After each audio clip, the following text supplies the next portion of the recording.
Ya, untuk membahas seperti apa kira-kira pojok berbagi ini, kita telah terhubung dengan Bapak Muhammad Adlin Ginting, selaku penggagas pojok berbagi. Selamat pagi Pak Adlin, apa kabar Pak?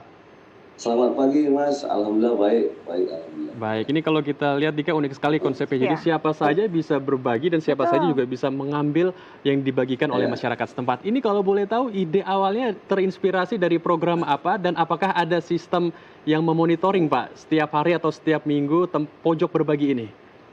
iya, kalau sebenarnya kan kalau dia ide dan sistem itu gini deh.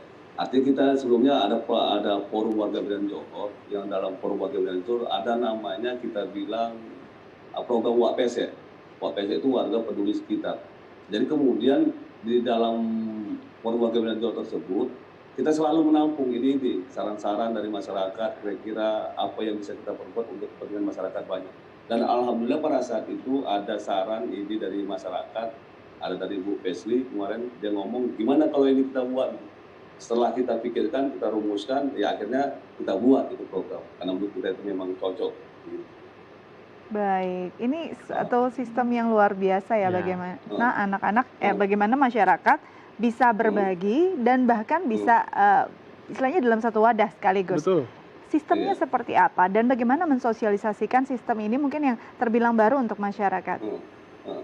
Sebenarnya sistemnya itu gotong royong lah kesannya, dari artinya dari kita ke kita, artinya tidak ada sistem-sistem yang sistematis gimana, nggak ada.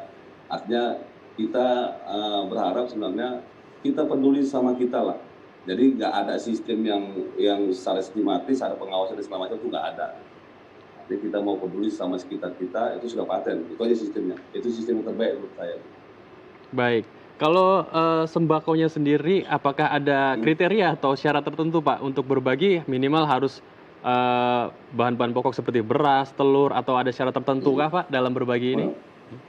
Iya, kalau untuk yang disumbangkan itu nggak ada ketentuan. Artinya orang sudah mau tergerak saja untuk berbagi itu sudah alhamdulillah. Makanya kalau kita bicara, ya kalau bisa mampunya cuma sekedar garam ya garamlah dia kasih. Kalau dia mampu telur ya telur lah. Kalau dia mampu beras ya beras, sayur-sayuran juga boleh. Apa saja yang menurut dia yang mampu dia berikan itu sudah terbaik. Yang pasti tergugah dulu nih. Artinya kalau kita bilang muluk-muluk juga ditaruh beras satu goni gitu yang ukuran 30 kilo nggak lucu juga kan, Mmm, gitu kan. Jadi karena di situ yang pasti niatannya dulu. Karena kita pendidikannya itu yang lebih utama gitu. Bukan kepada jumlahnya, banyaknya dan segala macamnya. Itu dia. Baik, ini juga memang adalah esensi dari gotong royong betul. tersendiri dan juga Iya, kejujuran ya, Pak. Pak, kalau dilihat iya. dalam sistem baru ini, dalam Heeh. pojok berbagi sendiri, apakah ada kendala yang dihadapi? Dan sejauh ini sudah berapa banyak teman-teman atau masyarakat yang menerima manfaat dari pojok berbagi sendiri?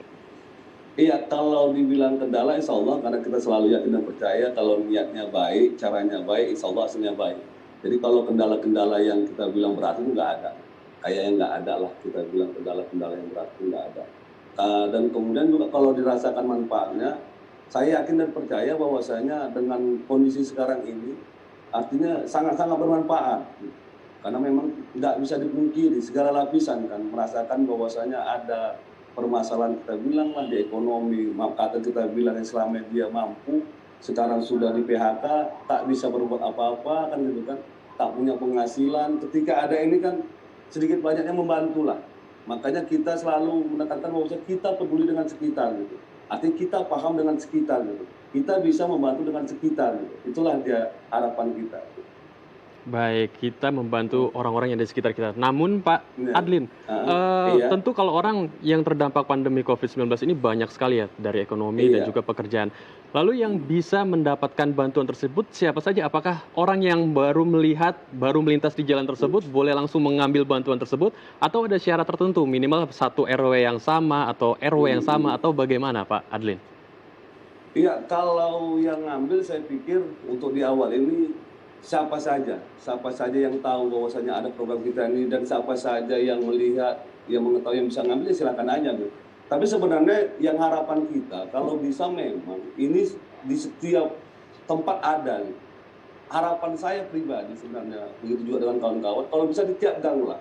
Artinya kita dengan kita yang peduli gitu. Artinya mungkin beda nih. Contoh bahwasanya kita bilang Kita taruh beras nih, yang kita anggap masyarakat itu butuh beras. Sementara di situ petani ini, beras itu banyak gitu. Yang dibutuhkan bukan berasnya nih, mungkin garamnya, mungkin ikannya gitu. Makanya lebih condongnya harapannya seperti itu. Setiap titik itu, setiap lingkungan itu ada gitu. Jadi paham apa yang dibutuhkan oleh masyarakat itu gitu. Takutnya kan mubazir gitu. Kalau dia lumbung padi dia banyak tapi nggak bisa beli garam, nggak bisa beli ikan dan segala macam.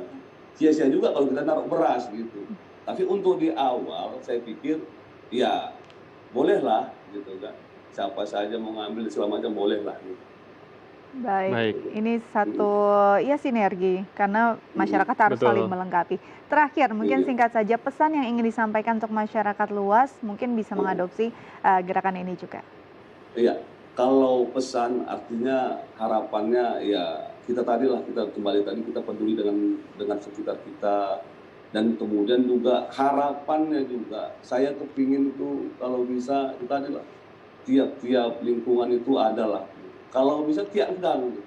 Artinya biar kita bisa lebih menjangkau kan, artinya masyarakat itu bisa lebih terjangkau gitu. Lebih paham kita kebutuhan masyarakat itu, kita yang tahu kondisi masyarakat itu sendiri, kita yang paham dengan kondisi masyarakat itu sendiri gitu. Dan itulah harapan kami kalau bisa diperbanyak lah. Dan di sini juga dalam kesempatan ini berharap kepada kawan-kawan, kepada kita bilanglah masyarakat luas kan gitu, yang punya kemampuan, silahkanlah. Kalau bisa ini program ini dilanjutkan, program ini dibuat di mana-mana. Baik. Harapan kita. Baik, siap Mas Adlin. Ini semoga bisa menjadi satu role model ya agar bisa menjadi semangat berbagi ditularkan kepada masyarakat luas. Terima kasih untuk waktunya Pak Adlin. Tetap jaga Iya. kesehatan Anda dan selamat kembali beraktivitas. Makasih.